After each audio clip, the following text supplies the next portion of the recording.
இப்போ ஆர்த்ரோஸ்கோபிக் சர்ஜரின்னு சொல்றாங்க இல்லைங்க சார். அப்படின்னா என்ன? அத பத்தி கொஞ்சம் விளக்கி கூற முடியுமா? லாப்ரோஸ்கோபி சர்ஜரி மாதிரி தான் ஆர்த்ரோஸ்கோபி சர்ஜரியும்.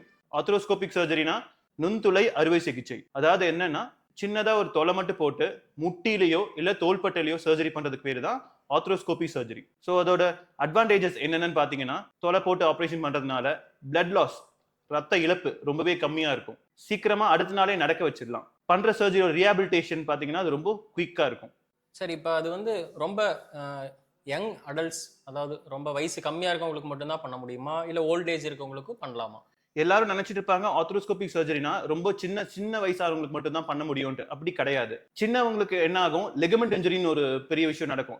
ஸ்போர்ட்ஸ் இன்ஜுரி அவங்களுக்கெல்லாம் ஆர்த்ரோஸ்கோபிக் சர்ஜரி பண்ணலாம். லிகமெண்ட் ரீகன்ஸ்ட்ரக்ஷன் இல்ல லிகமெண்ட் ரிப்பேர் அந்த மாதிரி. பெரியவங்களுக்கும் வயசானவங்களுக்கும் பண்ணலாம். எந்த மாதிரினா மெனிஸ்கஸ் டியர், அதாவது சின்ன ஷாக் அப்சர்வர்னு சொல்லுவாங்க பாத்தீங்களா, அது கிழிசல் ஆனாலுமே ஆர்த்ரோஸ்கோபி சர்ஜரி மூலமா தேய்மானம் ஆகாம கம்ப்ளீட்டா தடுத்துடலாம். சோ இப்ப அந்த மெனிஸ்கஸ் சர்ஜரி பண்ற மூலமா நம்ம வந்து நீ ரீப்ளேஸ்மென்ட் வந்து போஸ்ட்போன் பண்ண முடியுமா? எக்ஸாக்ட்லி.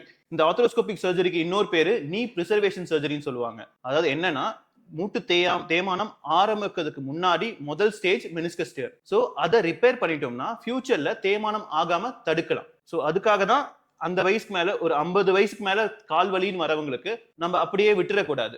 உடனே டாக்டர் அணுகணும். அதுல மெனிஸ்கஸ் டியர் இருந்துச்சுன்னா அத நம்ம சரிப்படுத்திக்கணும். இல்லனா அது ப்ரோக்ரஷன் ஆக ஆக ஆக ஒரு 60 வயசுல மூட்டு மாத்திரை சர்ஜரிக்கு தேவைப்படுற மாதிரி ஆயிடும்.